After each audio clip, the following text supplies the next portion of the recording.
buckle up. We're going to go through a lot of items, and my hope is that this is valuable to all of you. And I guess with that being said, I'll go ahead and kick us off because I feel like I don't want us to miss an opportunity at the end if I go over here. So, all right, are we ready to talk about career pivots? It seems like that's a big topic of discussion for a lot of people, and really around pivoting without having to start over. That tends to be the big question. So a lot of people get to this place in their careers where they decide something needs to change, and you don't always know the how. And that is where I decided to put this together and call it the Pivot Blueprint, essentially to help all of you who are actively looking at potential avenues for yourselves, how to start looking at your experience differently, but also understanding what type of career pivots may be available to you and may be best based on where you are currently at this stage. So with all of that being said, we're going to go through a lot of material. At any point in time, you need me to go back on something, clarify, anything, just let me know. Either feel free to raise your hand or just throw it into the chat. I'm happy to answer questions in real time. But I want to just make sure that this does land with all of you. So that way you're really leaving here feeling like you have a good understanding of tangible, tactical items that you can take away and use in your own career journeys. So with all that being said, I'm going to go ahead and get us into the agenda. So the agenda is going to consist of 5 core elements, one being the foundation of hiring. So I want to just always set the stage and come from the lens of hiring, because sometimes on a career, or in a career pivot, I should say, we don't always understand hiring decisions, why and how they're being made. And so really helping you to get an understanding of what the landscape looks like. Also, some of the biases that comes up when it comes to hiring alongside making career pivots. Then we're going to get more into the strategic positioning. So that is going to be based on what, at this stage, based on today's job market, where am I seeing people make strong career pivots? And then we'll go into the SSIP framework, which is a framework that I talk a lot about, but I'm going to break it down specifically for career pivots and how you can start to shape your experience when you're coming from one role that might be completely different for something that you're trying to apply and land into. And then we'll go into a case study, and then we'll wrap up here with the actual personal pivot blueprint and give you guys a template that hopefully you all can use, like I said, as you continue on your own professional journeys and navigating your own career pivots. So moving forward, I'm going to kick us off here just with a truth. I really want to make sure that this lands, so I'm going to actually use my personal story as the example. But what I can tell you, just from having been in the lens of hiring, and not just the lens of hiring, but also from on the other side of it, making my own career pivot, hiring managers don't always hire the most qualified candidate.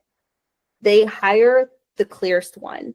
And this really, now at the stage of my career that I'm in today, and having gone through my own career pivots, having worked in recruiting, worked with multiple hiring managers, having helped countless people at this stage, it's about 3,500 people that I've helped to date in navigating career transitions.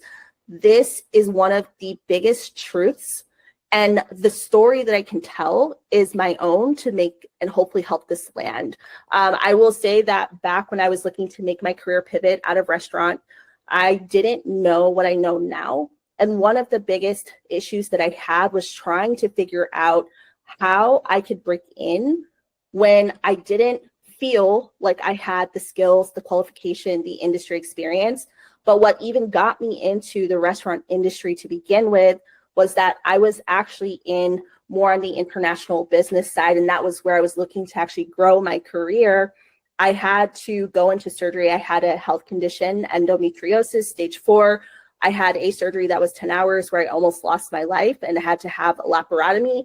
I ended up having to be out of work for 4 months.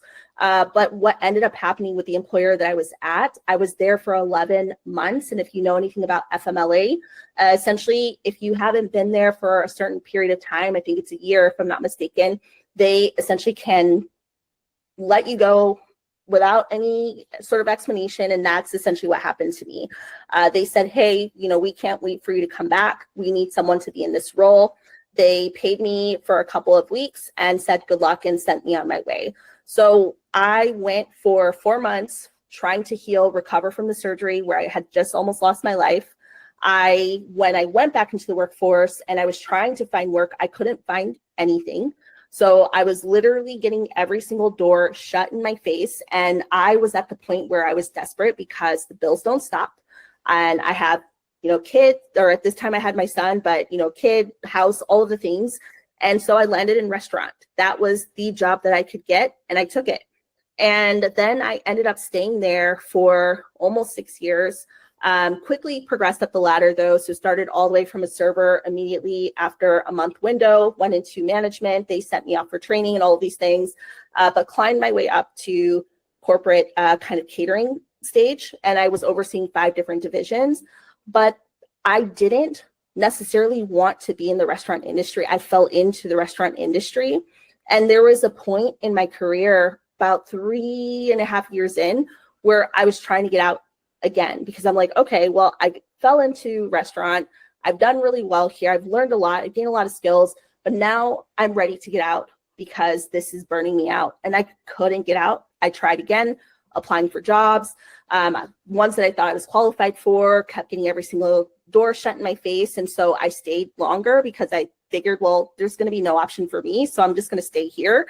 And at the 5-year mark, I again was faced with, well, I have to get out. And if I don't get out now, and at this stage I was 28, if I don't get out now, I'm not going to get out of the restaurant industry.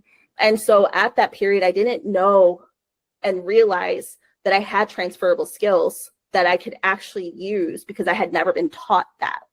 I never learned that skills that we gain from different roles can actually be applicable in different settings. What I knew is that I had been in the restaurant industry for a really long time. And in my mind, that meant, well, no one's going to hire me because I've been in this industry for so long.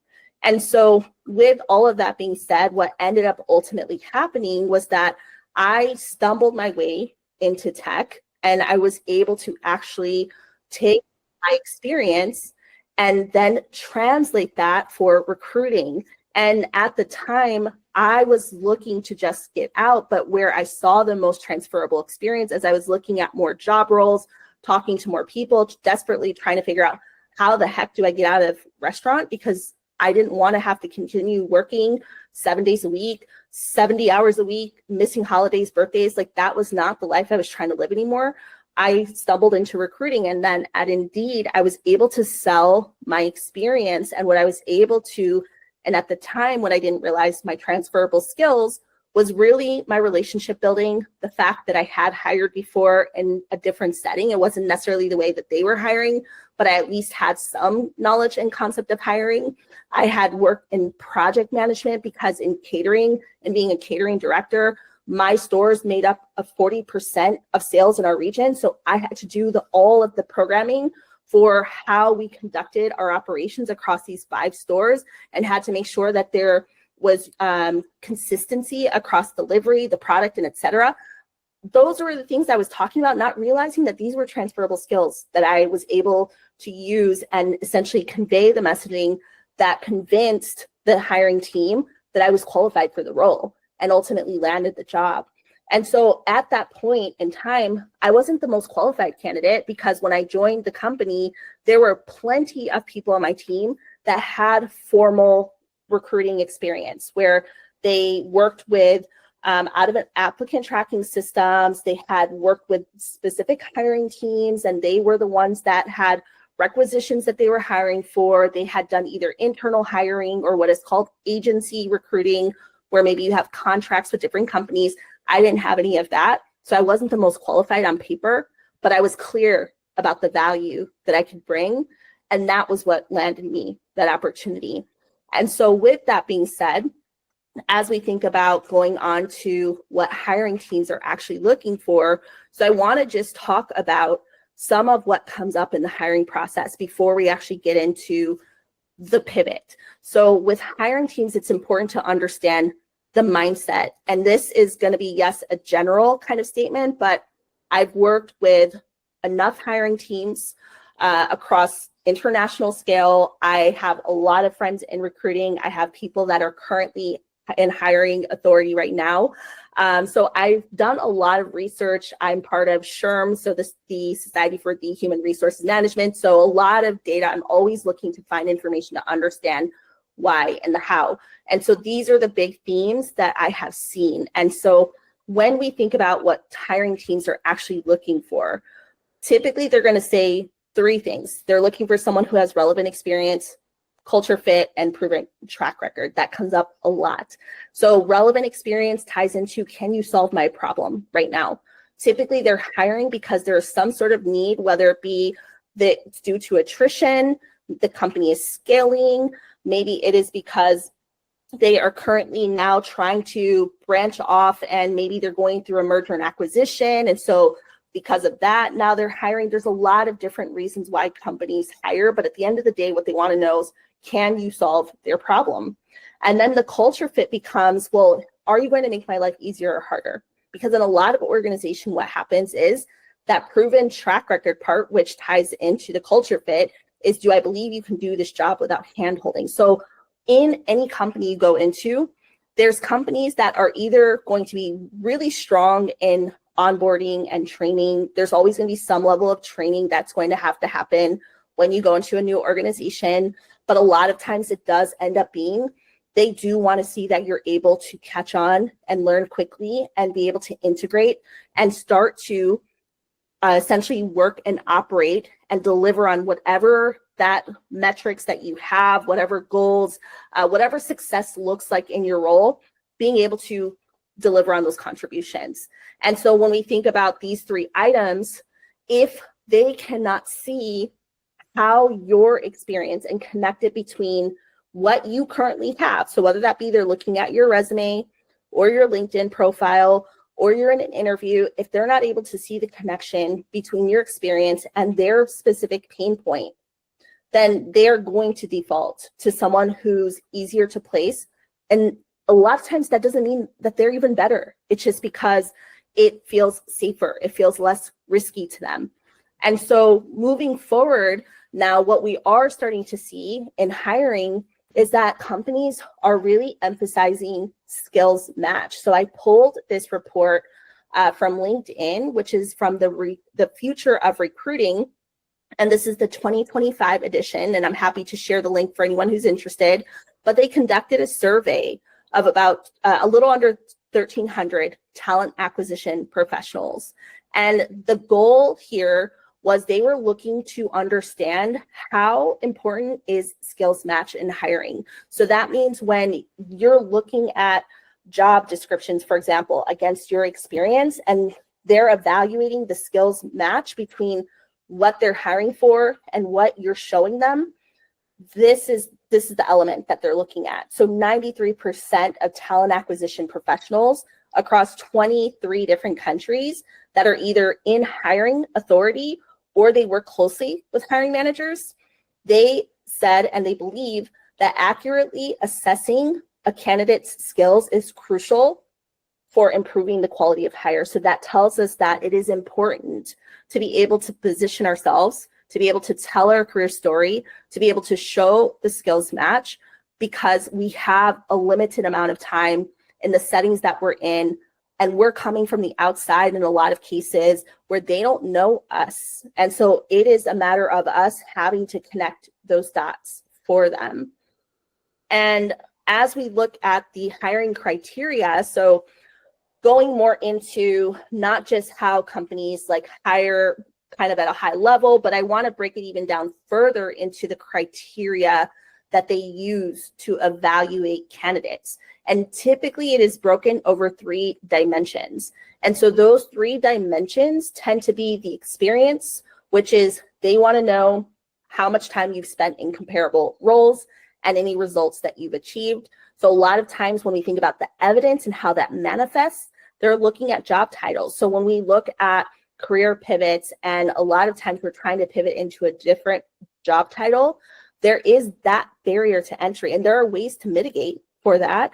And we'll get into that a little bit later, high level, but there are ways to, mitigate for the job title not having the formal job title, because a lot of times we are in roles where we hold a job title and the function of what we do and some of our responsibility very much falls into the category and in line with what the company's hiring for based on roles that you're applying to. But they see the job title and automatically there's bias, and we're going to get into bias the second here that comes up that says, hey, this person isn't the right person for the job. So that is one element there. Then they also look at years in role, again, going back to the accomplishments, and then that ties into some of like, have you managed any budgets if it's relevant? What's the team size that you've been on? What are some of the core deliverables that are important to the roles that you've been in?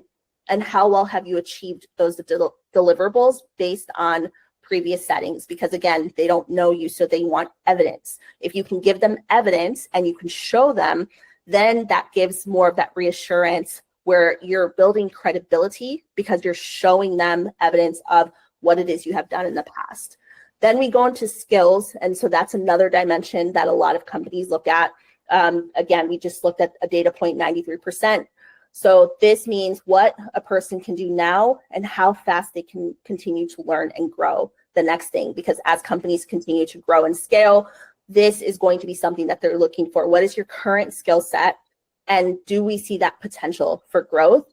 And so when we think about evidence in terms of, say, a resume, for example, then that becomes, well, do you have, say, skills in your resume or competencies in your resume so that they can see some of the core skills that you have based on what's relevant to where you're trying to go?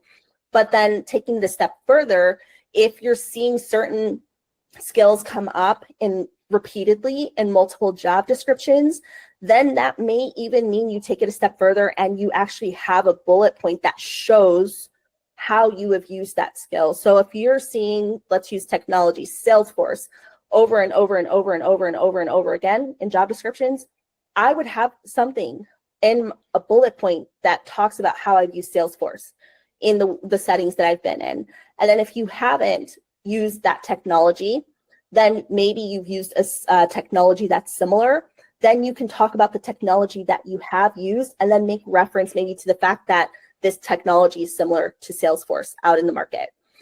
Another way that could manifest is if you are trying to show strong project management skills because you see that they're asking for project management, well, then you want to have examples of how you have managed projects. And a lot of us, regardless, agnostic of the roles that we've been in, a lot of us are using project management skills in the settings that we are, and not maybe to the capacity of a true project manager, but you are using that skill set in some way, shape, or form.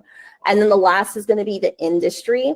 And the industry comes into the familiarity with the sector-specific regulations, or whether it be the networks, the internal jargon. So there's a lot of language, industry-specific language, customer dynamics. So that's where some instances they're looking at previous employers that you've worked with because they want to see that the same value, exists because you've been in that type of industry. And then that could also be where if you maybe haven't been in the industry, for example, well, then maybe you're looking at the opportunity to be part of professional memberships or networks, or you're showing relevant case studies. So those are ways in terms of hiring criteria when we look at the high level view of where hiring decisions are made. These are the conversations that I was having with hiring managers. It was around a person's experience, their skills, and a lot of times even looking at the industry background that they had. And so going into bias then, as we look at not just now how companies evaluate how they hire, but there's a lot of bias in the hiring process, and the hiring process a lot of times is broken because you have people evaluating people, and with people evaluating people, there is always going to be bias in some way, shape, or form. Some people are better about checking their bias at the door, and some people are not aware of the bias that they hold. Some people are aware of the bias that they hold, and quite frankly, they just don't care. They are going to hire the way they're going to hire. And so when we look at bias, there are 6 different biases that tend to come up when we think about career pivots specifically. And so I'm going to go through these, pretty quickly here, but if you guys have any questions, feel free to put them into the chat. We can talk through anything, but the first one is relevance bias. This tends to come up a lot. So this is, hey, this person hasn't done this exact job before, so then it becomes a risk. And when we think about today's hiring landscape, because the job market has shifted so much and it is going to continue to change, the way companies are hiring has also changed as well. So whereas even maybe 3 years, about 3 years now or so back, where we were seeing probably about 3.5 now, closer to 3.5, I would say, where we were seeing a lot of companies that were hiring and growing and scaling. Now we're seeing a shift where it's turned into an employer's market, and it's also turned into a market where there's a lot more people in the market, but then not just that, companies and the way that they hire also looks different because there's limitations and restrictions with budgets, and a lot of companies now are hiring based on attrition.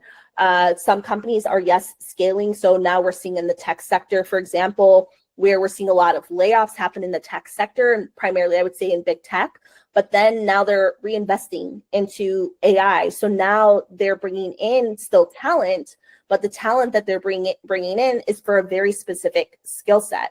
So we're just seeing companies now and different industries hiring differently, but a lot of the ways companies are hiring at this stage and in today's job market is based on business priority. So they are evaluating what is the current business need. Do we actually need to hire someone? And if we do, then they're opening a headcount. And then what happens a lot of times in organizations as well, if companies are not, or hiring managers, I should say, are not hiring within a certain time frame, they can have that headcount clawed back, which means that gets removed and that resource gets reallocated. Because if you are not hiring and it's been 3, 4, 5, 6, 7, 8 months, because some hiring managers are looking for what I call a purple unicorn or purple squirrel, then that headcount actually gets removed and it gets reallocated to another part of the business, or the company says, well, you haven't hired for this role, so now it's clear that you don't need this headcount because you haven't actually hired. So that's some of what's coming up and what we're seeing in the job market. So given that this is a lot of what we're starting to see here in the job market present day, then that's where the risk factor comes in. So when hiring teams, hiring managers are evaluating, then this relevance bias comes into play. Well, this person hasn't done this exact job before. So it's going to be important for you as a person going in to these conversations or in your resume, on your LinkedIn profile, to be able to show them that you actually do have the experience that they're looking for. And just because it doesn't line up necessarily with the way that they envision it, or maybe they don't necessarily understand your role, your industry, you have to connect those dots for them. And so that's where this positioning and the storytelling piece is really important in today's job market. But you have to get really good at telling your own story and understanding your own transferable skills and understanding where that is applicable in today's job market, and essentially where you also have the highest ROI, the highest probability, I should say, of ROI. So the highest probability of return on your investment, which is your time and your energy and resources. So that's going to be the relevance bias part. Now, there's also recency bias. So in some instances, it becomes, well, this person hasn't worked in this field recently. So maybe you have worked in the field previously and it's been some years and now you're trying to come back. Well, then there's the concern around how relevant is that experience in some cases, because it's been a while since that person's been in the industry. That doesn't mean you don't have the qualifications. It's a bias that comes up. So that's where, again, we have to make sure from our end, we have to come in mitigating bias where we can. And so when we think about highlighting, say, earlier relevant experience, in some cases, like, that is very applicable, and we want to make sure that we're showcasing that earlier relevant experience, but we don't want it to get dismissed. So what does that look like? Well, in a resume, that might look like having a section with career highlights where you're calling out some of those earlier pieces of your experience, but you're not necessarily dating it. That might mean that in your LinkedIn profile that you're putting that into your about section where you're calling out some of those, again, wins there. And then you're not necessarily drawing attention to the fact that this was 10 years ago. It's just like, hey, I did this. Or in interviews, when you're talking about an example from early in your career, you're not talking and using language saying, yeah, well, this was from 10 years ago. Like, that's not their business. Hey, this is an example from a previous role that I held. And then you give them the example. So that way you're not essentially drawing out the bias on their behalf. So we're trying to mitigate, and some of that is by how we're framing information, the language that we're using, and that can help mitigate potentially the bias that comes with recency bias there. And then loss aversion. So if I hire the wrong person, I could lose time, money, or credibility. So I talked about that already. A lot of that ties to, especially in today's job market, just with the current state of the market and the way companies are hiring. So that loss aversion, and that's where we see instances where, say, for example, you are someone who maybe you are a project manager and you are a project manager in construction, but then you try to apply for a project manager role and you go to project manager in supply chain. Well, there may be a bias there that says like, oh, well, this person's done construction project management, but not supply chain project management. So how can we connect the dots for them? We have to connect it for them to show them that essentially this perception that they have is false. Just because you haven't been in a supply chain, that doesn't mean it is a barrier to entry. And so that's where we have to be able to tell that story and make sure that we're really clear on our value add and the problems that we're solving and what we have been able to achieve to help to mitigate that bias that will come up in situations like that. So, and then I have down here in terms of when we think about psychology, because a lot of hiring and decisions that are made, there's tons of psychology to back up evidence, because again, humans evaluating human, and that for me is why I talk a lot about human psychology in interviews and psychology and even resume writing, because a lot of this is deeply rooted in psychology. So the psychological response here is rooted in the fact that they are trying to avoid potential loss more than, on the other side of it, the gain that they could get from it. So in their mind, they're saying, okay, this is going to automatically be a loss.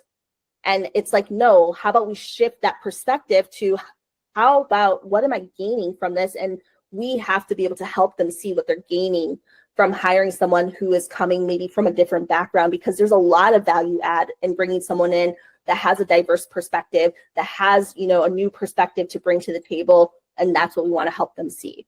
Then we also have confirmation bias. So doesn't seem like they're going to be a fit, and now they're looking for proof of that. So essentially when we see things like resume gaps or again, non-traditional stories, that can come off as red flags. Or when we think about even what is perceived as job hopping, there's a lot of reasons why people change careers. There's a lot of reasons why people have gaps in their resumes.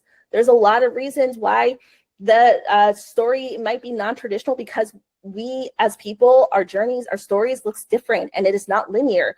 But in the mind of hiring teams, there's bias that comes into play, that if they're not seeing a certain trajectory in some instances, then that becomes, hey, this person isn't the person that we're looking for. So they are looking in some cases, and then when I say they, again, I'm speaking generally, but this is just some of the bias that comes up in hiring.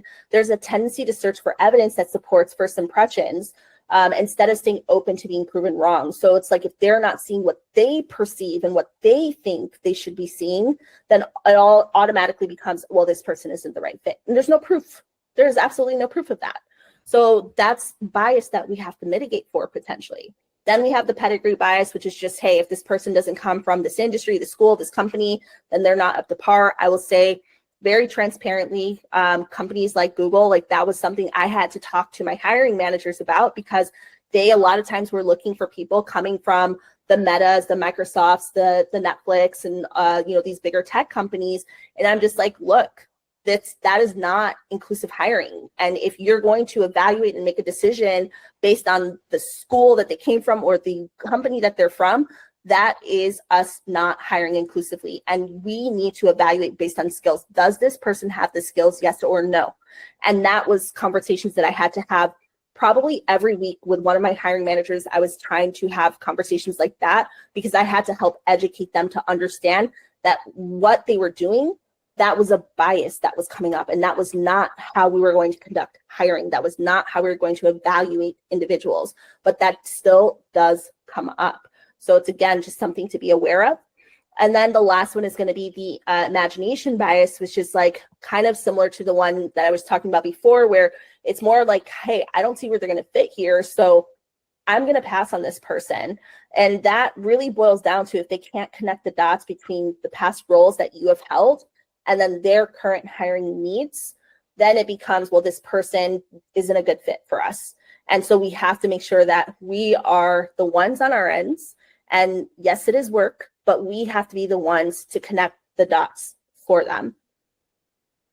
So I want to actually give you an example, and this actually came through yesterday, and I think this really strongly illustrates kind of the point of these biases that come up. So Brian is someone who I have been working with, and he has been looking actively for roles. And so he had reached out to a hiring manager, and basically yesterday the hiring manager responded to him, thanked him for reaching out, and happy to invite him to apply for the role. But essentially one of the things that this hiring manager called out was that they did not see leave administration experience in his LinkedIn profile, because at this point, this hiring manager had not seen his resume.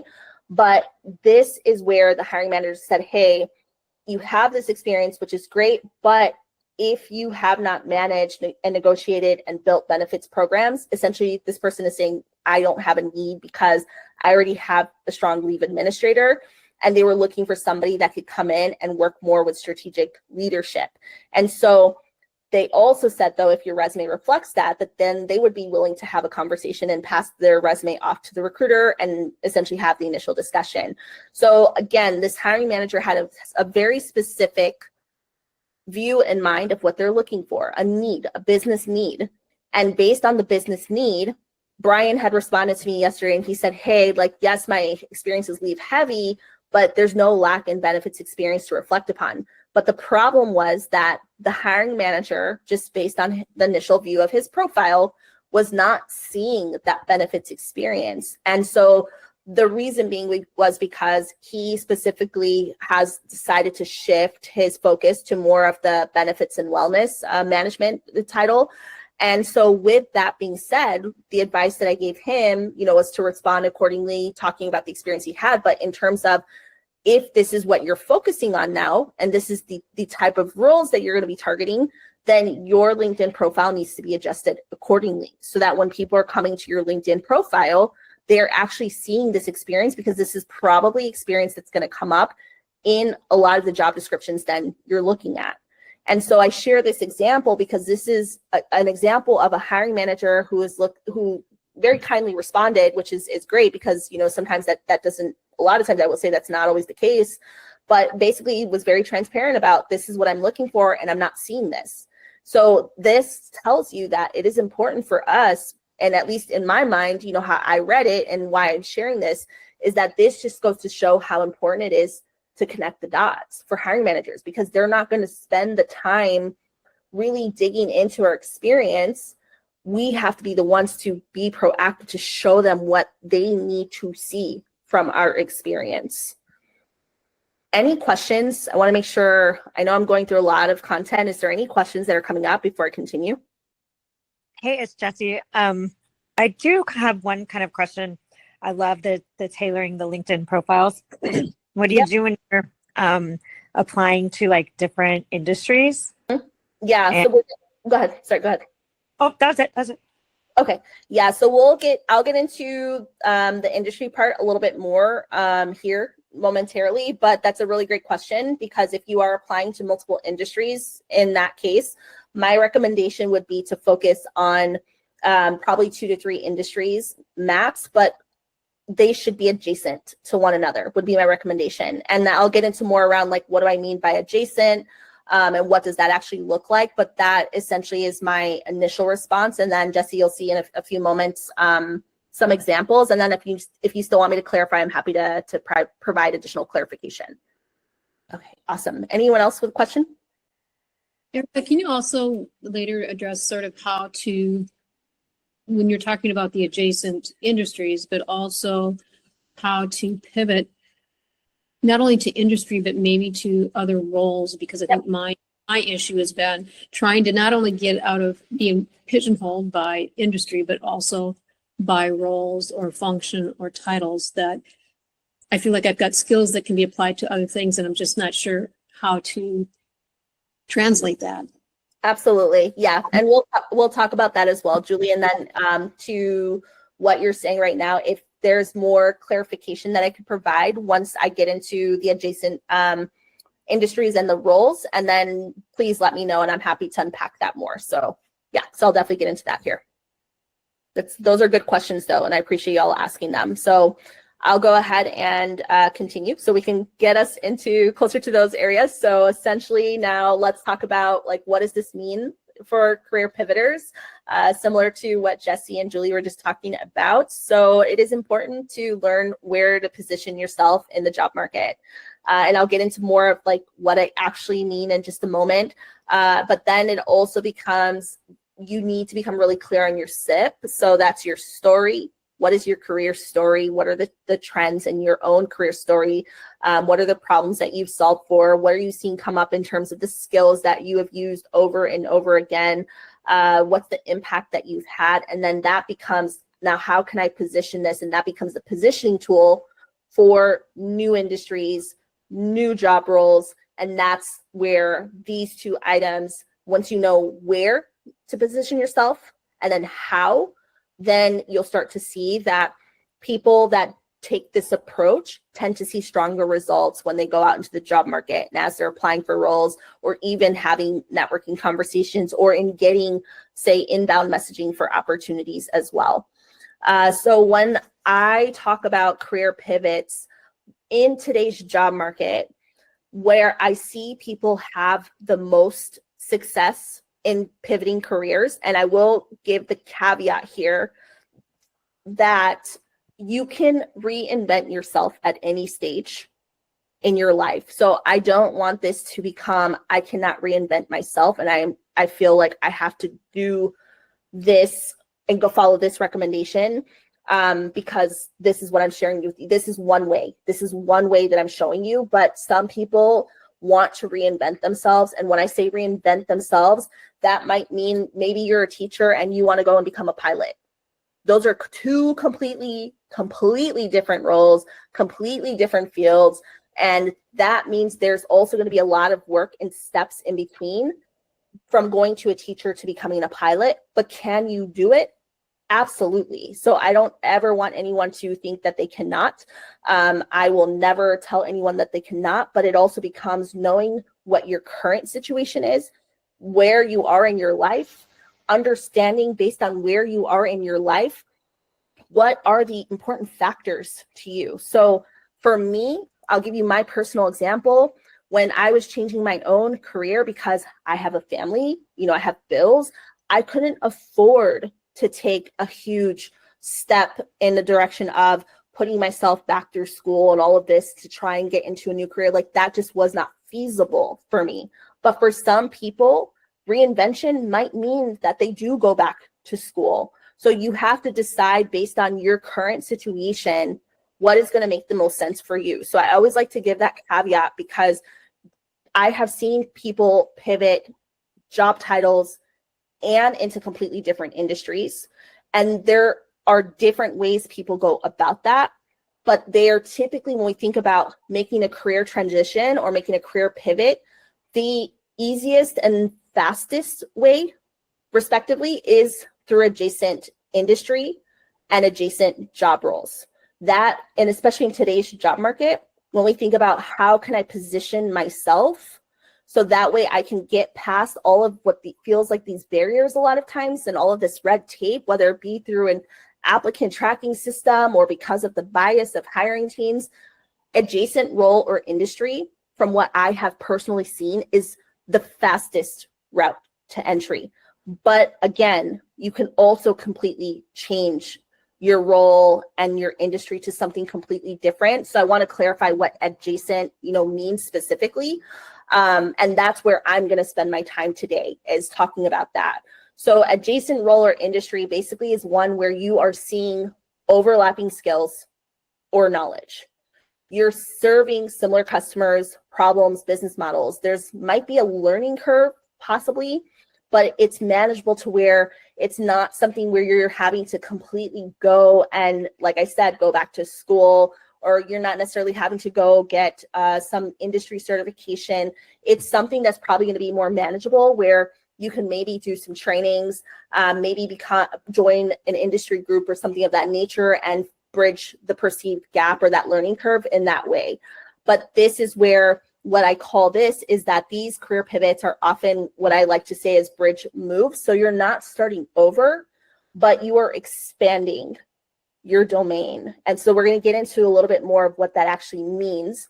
But I'm going to start and break that down by industry, and then we'll go into job roles. So starting with industry. So with industry, when we think about adjacent industry pivots and why this approach actually works, and then I'm going to give you some examples of what that actually looks like. Why this works is because typically that means it's a lower barrier to entry. So you're not having to fully start over again. And when we think about recruiters and hiring managers, it's going to be easier for them to see your experience if you're coming from an adjacent industry versus coming from a completely different space. Because a lot of times, again, similar workflows, stakeholder dynamics, pain points that they're facing. So there's an overlap in a lot of instances. And then that breaks down that barrier to entry.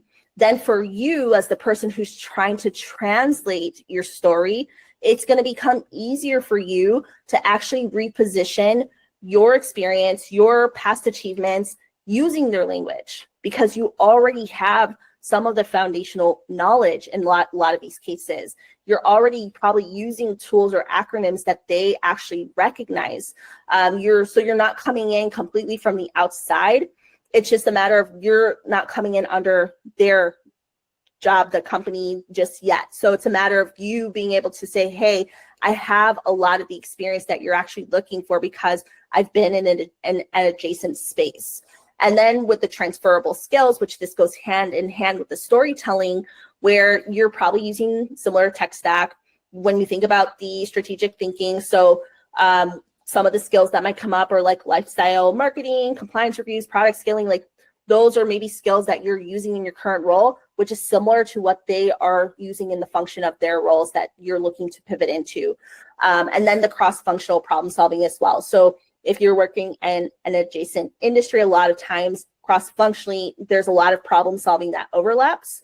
So you just need to show them how it applies over here, where you're trying to go. And then, but this ultimately will expand your opportunities. And the reason why is because you're not now limited to just your vertical. So when we think about getting pigeonholed and we're stuck and we feel stuck in our industry, because when you've been in your industry for say 7, 10, 15 years, sometimes people will say, well, now I'm stuck in this industry and I'm not able to go anywhere else and break into another industry. But this will give you opportunities to now target more roles, to now look at different career paths that maybe you weren't able to see before because you were stuck in the mindset of like, well, I've been here for so long, I can't see where I can take my experience elsewhere.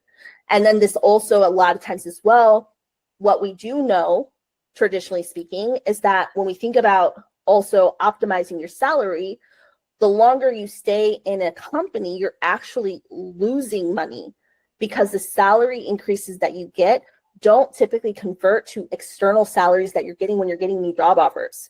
So you're actually going to most likely see a higher salary versus staying within your old niche. And so what that actually looks like. So I gave several different examples here of how this actually converts to hopefully help this land.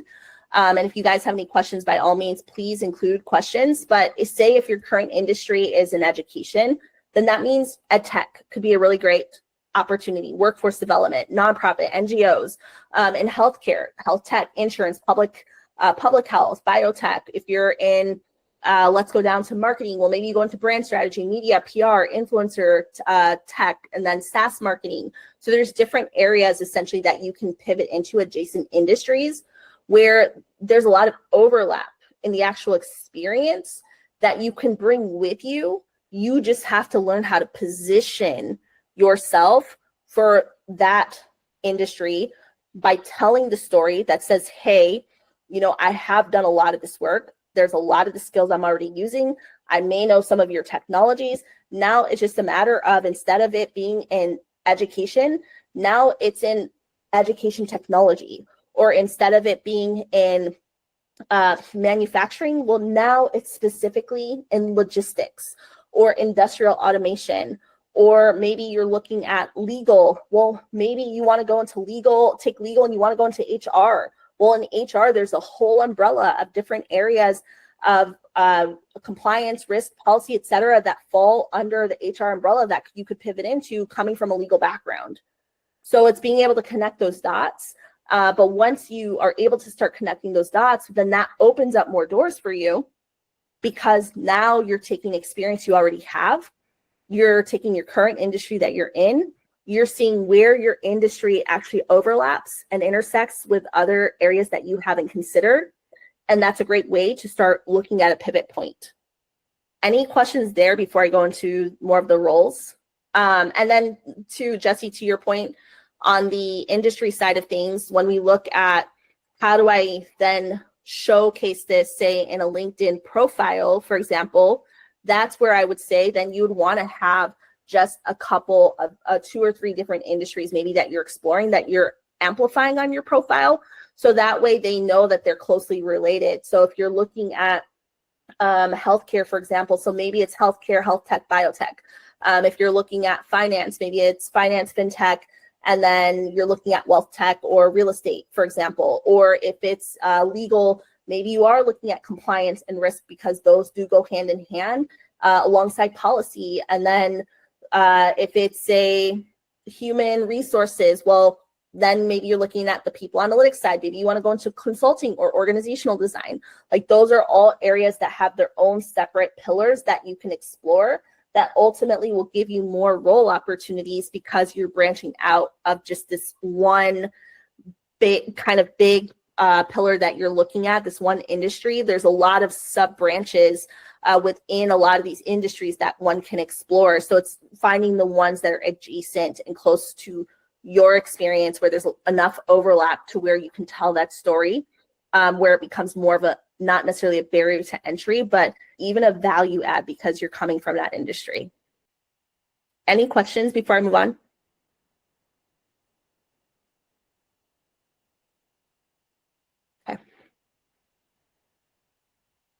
Okay.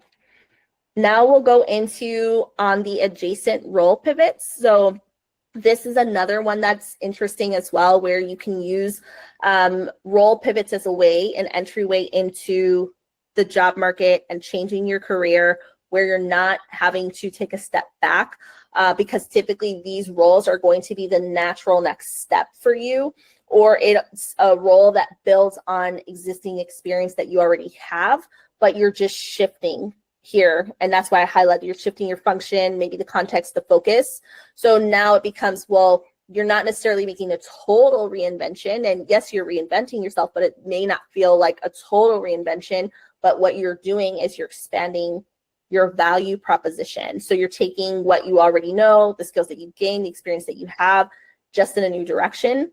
And so the best way that I can think of it is that you're almost like moving like one lane to the next on the highway, but you're not getting off the road to start over on a completely new road. So that's the kind of the best analogy that I can think of to explain it, to hopefully land that point. But essentially, when we look at how does this actually look in practice, and I could get this to work. There we go. We'll look at some pathways here in just a moment, but I want to look at also the kind of the why, in terms of maybe considering looking at a career pivot in terms of role adjacent. It's because, again, going back to a thought process around how teams hire, when you're looking at roles that are adjacent to what it is that you have already done, then you're automatically building faster credibility because, again, they don't know you. They only know what they see. So if you can see how your previous work applies to them, to what they're hiring for, then that's going to be less cognitive load for them, which means fewer rejections for you. And that is more leverage also for you because you are able to bring in proven experience. And that, from a proven experience standpoint, equates to, well, there's a reduced ramp up time. So that means reduced ramp up time for you, but also on the employer side means less risk for them. So again, when we go back to the bias that comes up in hiring, so our job is not just to sell the work that we do, the experience that we have, but it's also to give them confidence that we are not necessarily, from the perception of a hiring decision standpoint, we're not seen as a risky hire. Because again, in today's job market, a lot of what comes up is, well, we don't know when we're going to get another headcount, if we're going to get another headcount.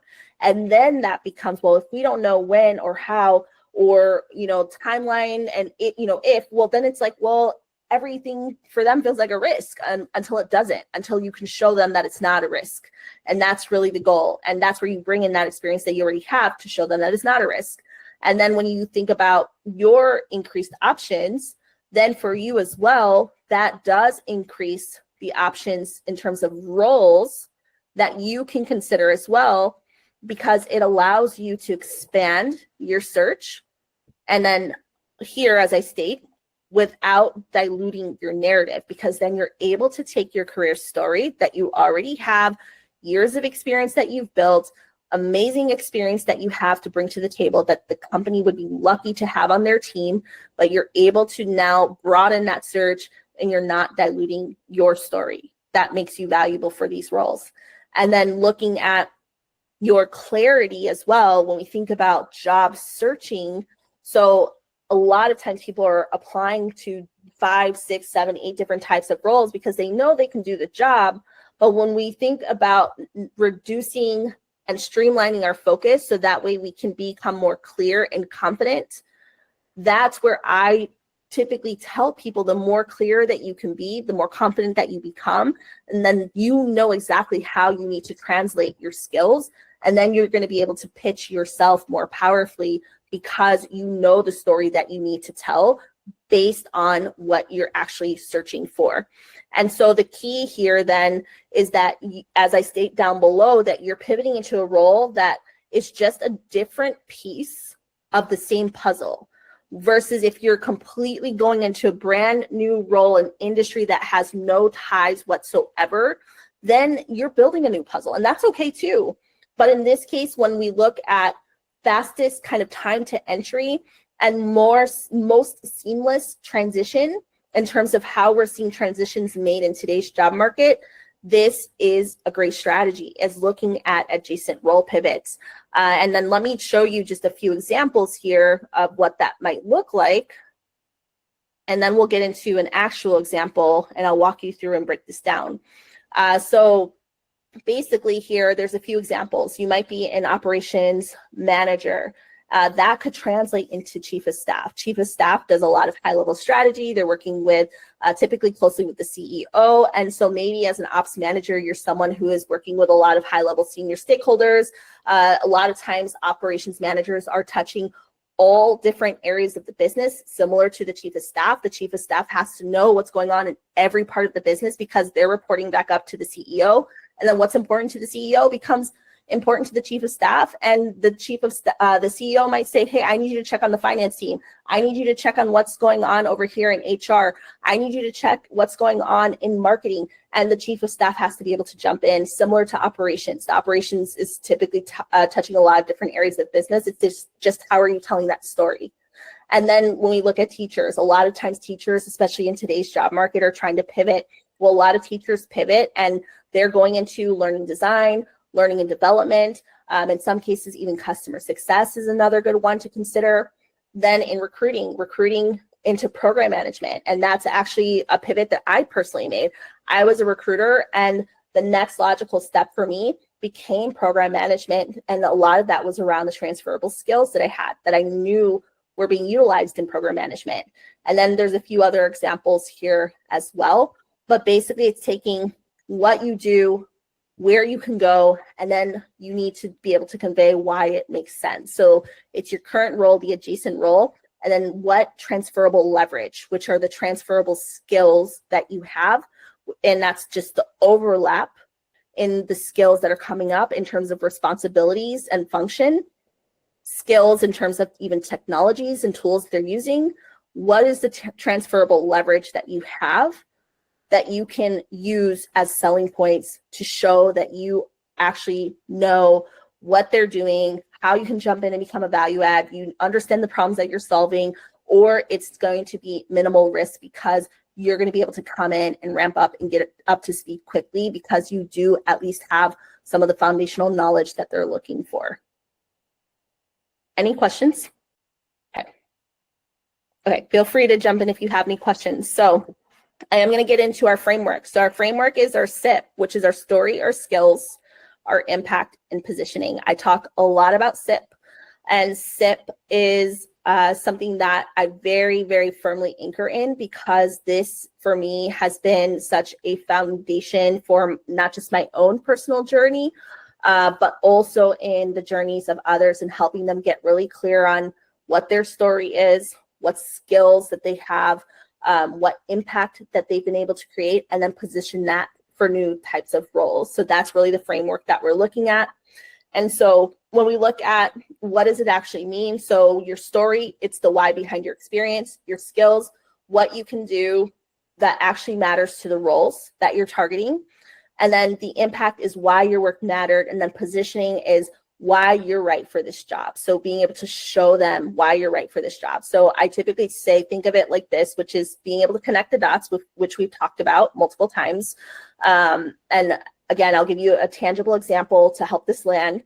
So we'll get into that in a moment, but then the skills, think about your proof. So it's what are the tools that you use, the problems that you solve, what changed your impact, what changed because of you, and then you being able to position yourself. So that's you talking in the employer's language, not your language. So an example that I can give here specifically is, let's take someone who's moving from maybe higher education into customer success and working for a SaaS company. Well, higher education, this person is right now a program manager, and now they want to make that pivot. They cannot use the same language that they're using in their higher education program management role in roles that they're applying to for SaaS companies for customer success. They have to translate that language and speak the language of the employer, because the employer is probably not going to understand the language that they're using because they're not in that industry. And that's the biggest gap that I see. It's similar to people that are coming out of the military that are then trying to go into the private sector. A lot of work in the military, or a lot of times in the military, completely different language. It's like you're speaking, if I'm speaking English and someone else is speaking Spanish, it's completely different. And a lot of employers don't understand military language. And so when they see someone's resume or they see their LinkedIn profile, it becomes, well, this person's not qualified because I can't see them being a fit here because I don't understand, and I'm not going to take the time to understand. That's the same way when you're positioning your experience. And when you think about how you're telling your story, is someone who is looking at my resume going to understand what I do? And the way you can uncover that is, are you seeing the language that they're using in their job descriptions? And this is where you do the market research and you're looking at multiple roles to understand what is the common language and terminology that they're using. Am I mirroring that? And if you're not, then that probably means there's a gap there that you can fill to help you tell a better story, to position yourself using their language, because you want to be able to make sure you make it as easy as possible for them to quickly see and identify and understand that you have the skills and the qualifications. And then the second part of the SIPs, this is like part 2, SIP 2.0, whatever you want to call it. I haven't figured out what to call the second part yet, so TBD, but we'll call it SIP 2.0 here. Then once you've gone through the story, the skills, the impact, positioning, then you can look at more around clicking down. Once you know what you're actually going after and you've decided what type of roles you're targeting, or if you're making an industry shift, for example, then you can start to look at your own experience and say, okay, what was the scope of what I did? So what did I own? What was I, responsible for in terms of what did I lead? Why was I brought in? What was the business need for my role? At what scale did I operate? So how many locations, how many dollars, how many people were involved? Were there deadlines? If there were deadlines, how many deadlines was I contending with week over week or month over month?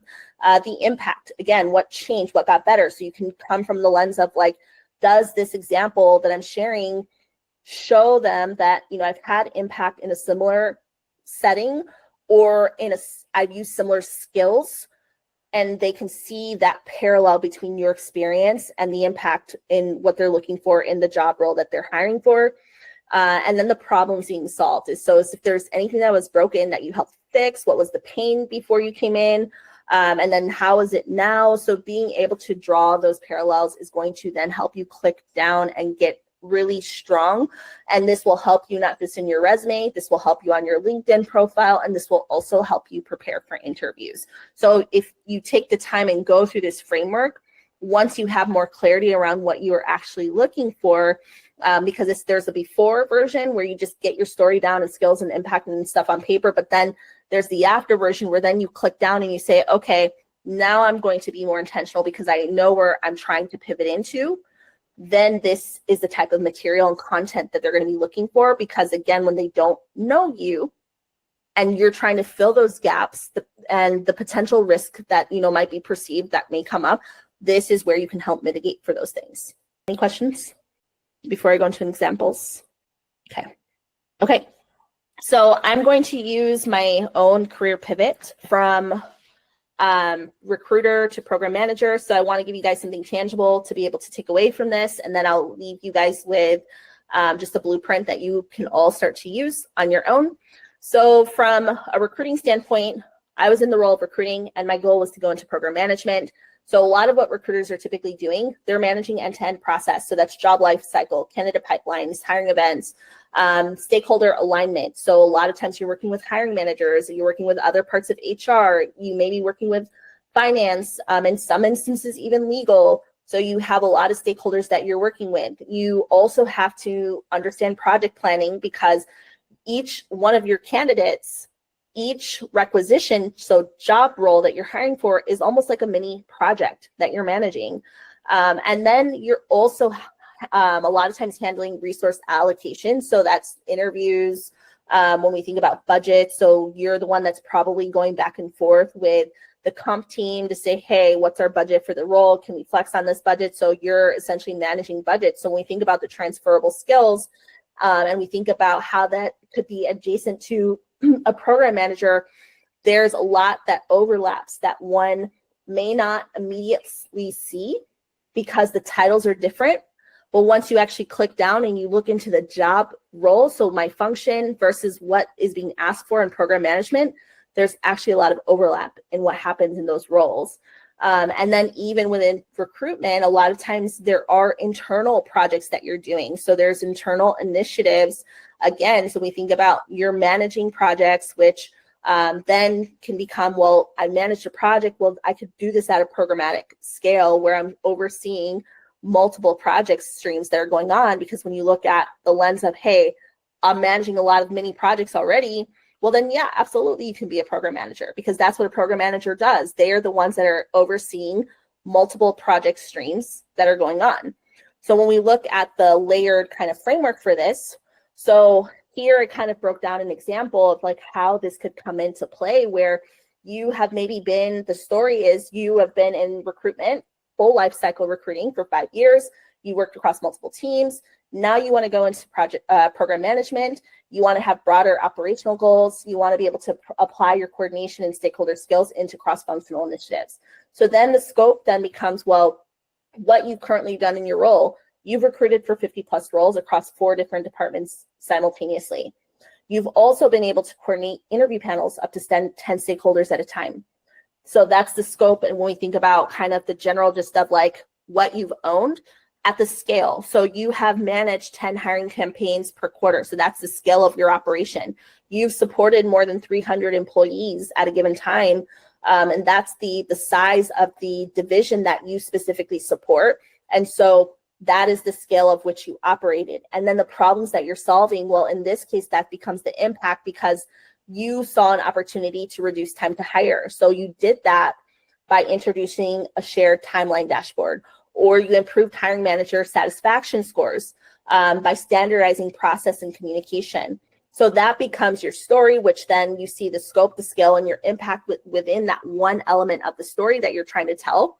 But then when you look at now your skills and kind of breaking that further, a lot of the skills based on recruitment experience, we've already talked about this in the beginning, was the project planning and tracking, the cross-functional stakeholder coordination, the budget awareness, issue resolution. So then when we look at the scope, the scale, the impact from your story, we look at the skills, then what do we emphasize? Well, then we can emphasize the fact that you are the one that had to create and manage interview calendars across 4 different teams. And then we can even take it a step further and say, well, not just 4 different teams, but there were 30 different people on each team. So when you think about 30 times 4, I mean, right there, like you're managing a lot of people. And we think about programs, and within programs, there's a lot of different work streams, a lot of different projects that are going on. So a lot of stakeholders, this aligns when you think about how you're telling that story. You're running weekly stand-up meetings to remove blockers for recruiting progress. So in program management, typically you're running meetings because you have to make sure at a high level that all of the projects that you're managing and overseeing, they're staying on track, that stakeholders stay aligned. Well, you're already running meetings currently. You're just doing it in a different setting, but the goal is still the same. You're doing it to make sure that there's no blockers. And if there are, you're removing those blockers. And that way for recruiting, things can continue to progress. That's the overlap. And then at the other kind of last point here, you're a liaison with the finance and IT team for correct resource provisioning. So that shows how you work cross-functionally, and you're working with different teams ultimately to delegate different tasks, or maybe it is for a specific need, in this case, resource provisioning. So that is where some of those elements from your experience, you bring that up and you amplify that in your resume. And that's the story that you emphasize, because those are the skills that are going to most closely align when we think about your experience as a recruiter to where you're trying to go next, which is program management. And then going into the actual impact as we think about the click down. So we had some preliminary impact here. We have a couple of examples, but now let's click down even further. So then you can have a whole list of other examples here of program level outcomes that demonstrate your operational ownership, and then also the business value. Because a lot of the program, in terms of the programmatic world, the projects that you're overseeing, at the end of the day, those projects, you have to report back on the business value. So then you can look at your experience and see, well, what have I done in my experience that shows my ownership operationally? And then how has that actually impacted the business, which becomes the business value. So that's, kind of that step further where you kind of get your initial bullets, and then you click down and you spend some more time thinking about your impact that you've had. And sometimes we don't always know. So I want to also call out, sometimes I will have people that will say, hey, well, I don't remember my metrics, or I didn't have metrics. That's okay too. You can still show impact. So I created a list of recruiter language versus how that would translate into program management if we rewrote it without metrics. So it's more about the language than what are you using. So you scheduled interviews. So that means you're owning interview operations across different departments. You're coordinating with multiple stakeholders to streamline scheduling. And then ultimately, the end of it, you're trying to prevent delays. So that still tells the message that you're scheduling interviews, but it's telling it in a programmatic way, because when you think about ownership and operations, if you're owning the operations of interviews, and if we go back to the initial point of you were the one owning interview operations across 4 different teams that had 30 different stakeholders, well, that means, 100, is that 120 people? I can't do math, but we're going to go with 120 people, coordinating with multiple stakeholders there. And then when you think about the scale of that operation, if there's 120 people across 4 different teams, and you're the one having to schedule those interviews and operationally make sure that there are no hiccups in interview scheduling for candidates that are coming through the pipeline, then that for you, you are streamlining scheduling and you're also preventing any delays. So from a business impact, when we think about resources, then in this instance, the resource is, well, our time. So time equals money. So we have 120 people that essentially we potentially could be scheduling against. I have to make sure I'm scheduling with the right people. I have to make sure that there's no hiccups in the scheduling, because if I'm scheduling someone and then they join the interview and they're not supposed to be there because I didn't schedule it appropriately, well, that's money that you're losing. And then that also, from a delay standpoint, depending on the team itself, well, maybe the team has a really business critical project that they're working on and they're trying to hire and they need to hire ASAP. Well, if you're screwing up schedules, well, then clearly that's going to screw up the project timeline. Then that becomes a bigger issue. So when we think about our experience and how to convey that message, those are the types of parallels that we're trying to draw. But the only way we can draw those parallels is by, one, looking at the adjacent roles and deciding what roles we're going to put our energy into. And then once we make that decision, then we can start to take our experience and break it down and break down those layers to say, all right, here's what I do currently. Now let me translate that, because I know where I'm trying to go, but I need to convey this message in a way that they're also going to understand as well. So that's kind of the process essentially that we're going through. And for me, this, is what I do. So it may come off, sound easy on my end. I know it's not easy to do because I have had to do this for myself. And when I didn't know what I didn't know before, this was very hard. I didn't realize that this is what I was actually doing when I first got into my role in recruiting, pivoting out of restaurant. I had to break down my experience and convey my experience in a way that they could see that I had the experience that they were actually looking for. And then I had to add value and show them that while it may not have been exactly what they were doing, there was not going to be a barrier to entry because I gave them the confidence that I was not a risk to hiring and bringing me on the team. So this is essentially how we have to look at our own experience, especially when we're trying to pivot our careers. And the more clear that we can be about that, then that's where we are going to have, and I'm not going to pretend like it's easy, but it will make it easier though. While hiring is not easy and it's a full-time job to look at for a job, like that whole part, but it's going to just make it easier in the terms of the hiring teams that are evaluating your experience to see how you fit into the puzzle that they're trying to, that piece that they're trying to fill for. And that's really the goal here.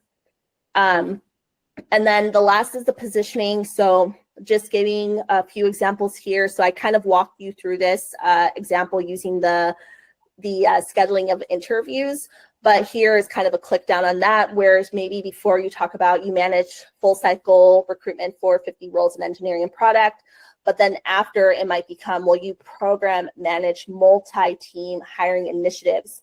And what you focused on was defining the scope, mapping the milestones, aligning stakeholders, and then tracking metrics through release cycles. That is basically the same story. And we could probably even put in here, program managed 50, I would say program managed across engineering and product, specifically focusing on hiring initiatives by defining project scope, mapping milestones, aligning stakeholders. So same message, just showing it in a way that program managers, people that are hiring for program managers, are going to understand. Because when you say manage full cycle recruitment, they don't understand that because they don't live in the world of recruiting. So for them, it becomes, well, this person doesn't have the experience that I'm looking for. And then the language shift here. So that's where the terms, so the program, the milestone, the cross-functional roadmap, budget coordination, process launch, like using words like that you're seeing come up, that's where you help to bridge that gap. But you have to use those terms in the right way. And that's going to require you to shift how you position your experience. But some of that is only going to come from knowing what companies, what roles, what they're asking for. And some of that is just research and learning what it is that people do in these roles and what comes up in job descriptions as well. So the kind of pivot blueprint here. So I just want to walk you through quickly, what this looks like in theory in terms of how this as a whole translates. So as a whole, what this looks like is you're mapping the overlap. So what I did was list the recruiting tasks that mirror to program management, quantify scope, scale, impact. So leverage numbers where you can. If you don't have numbers, you can still show impact without leveraging numbers. Translate your story. So use PM terms, so PM program management, and highlight cross-functional alignment. Fill the gaps where needed. So in this case, if maybe you are looking for, like in this case, maybe the role that you're actually targeting is project management. And in project management, a lot of times they ask for like PMP. Well, are you willing to invest the time and energy and resources into a PMP? Or in some cases, you might be able to get a Google project management certificate, and that could potentially suffice, but it doesn't carry the same weight as a PMP. It's a lot different. So knowing where the gaps are and how to fill them. And when you look at roles that are adjacent, a lot of times the bridging of the gap isn't necessarily, hey, I have to go run and get, another degree or certification. It could be more around, maybe I need to be in, take some trainings, or it could be, maybe I need to be in professional communities where I'm around people that are having these conversations, so that way I can understand better about what it is that is going on in this world. And then you want to pitch, your pivot. So this is where you build your SIP, one pager, or your why me file is what I call it. So I have, two options essentially that I like to use. And so you can use that in emails or LinkedIn messages. So for example, the guy, Brian, he sent his one pager SIP, and that was, resulted in him getting a message back from the hiring manager, but the hiring manager didn't see that experience in his LinkedIn profile. So the person still had questions. So then it becomes, well, now you have to bridge that gap because there's still a perceived gap and you have to minimize that perceived risk. Go ahead, Therese. So, Erica, I know, like with me, I don't have a lot of experience in financial budgets. Mm-hmm.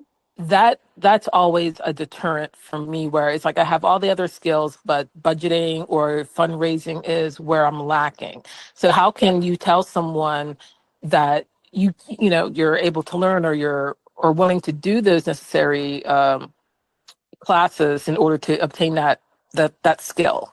Yeah, good question. And it may be something you have to do at first. So it might be, if that's a barrier to entry and that keeps coming up.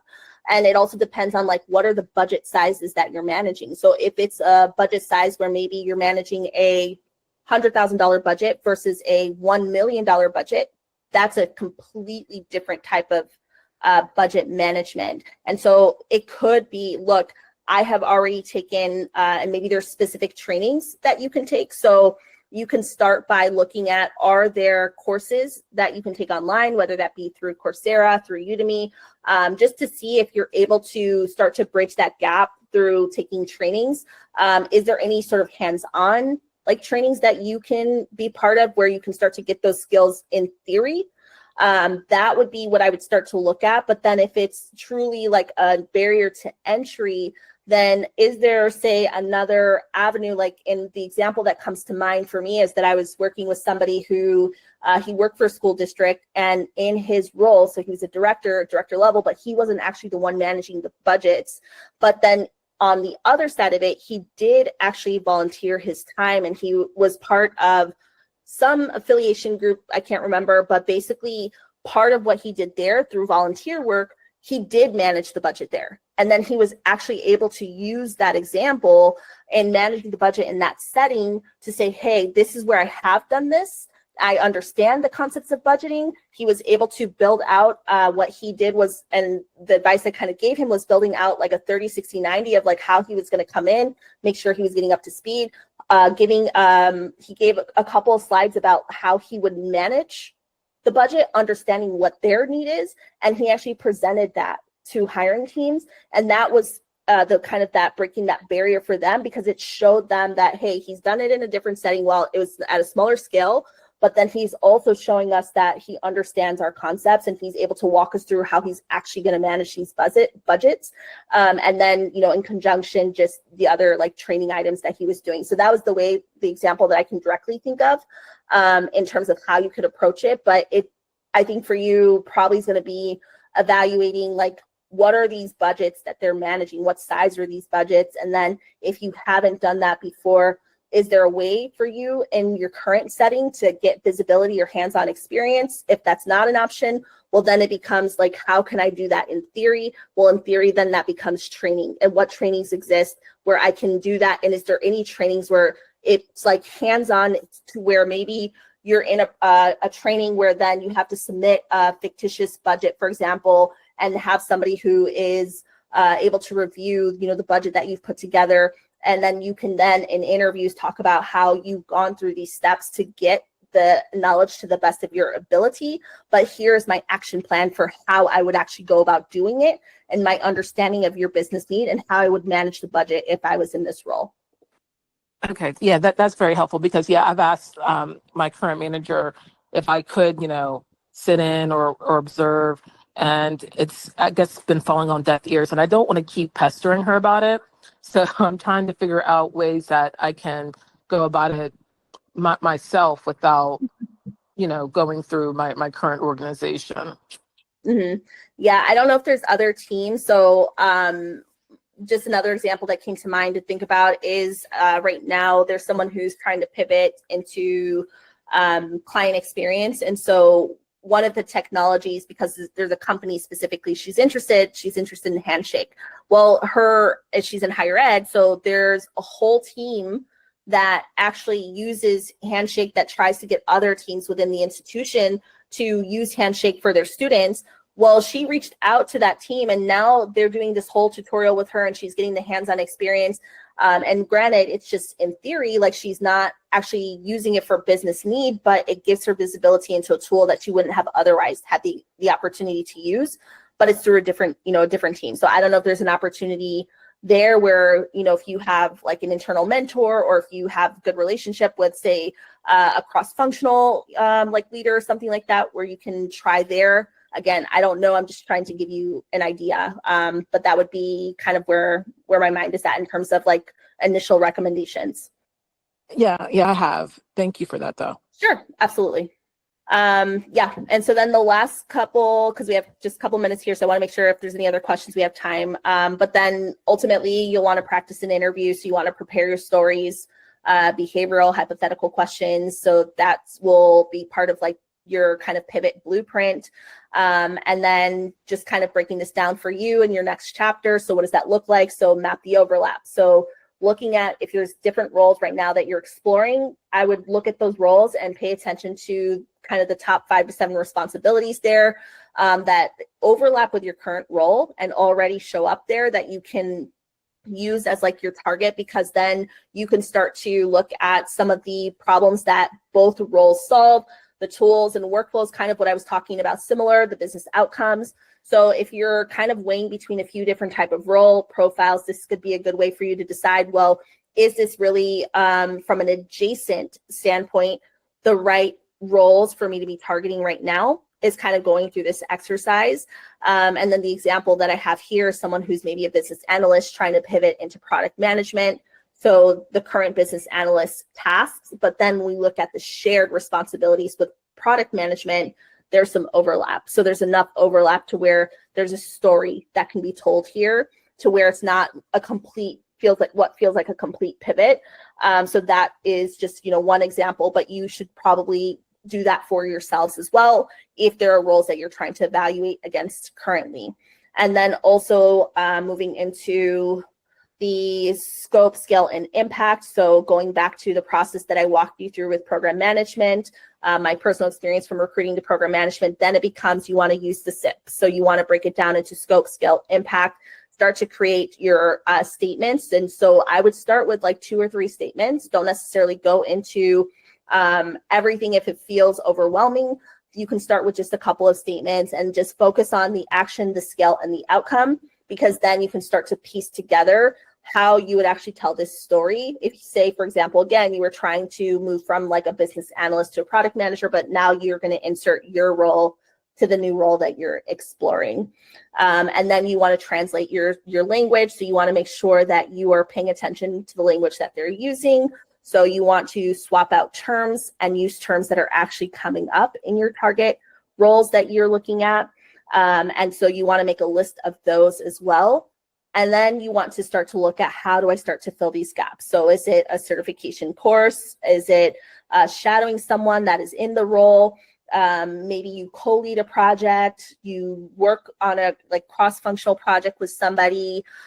Is it you do your own case study? So maybe you don't have the experience and you don't have anyone that can show you and they're not willing to, well, then maybe you build your own case study on how you would go about, how you would actually go about this process. So that way they can see. And a lot of times when we think about people that are trying to break into fields that haven't been in the industry or the role before, case studies can be a really good way to do that, because you can at least show them from a theoretical standpoint that you understand the concepts and how you would approach it.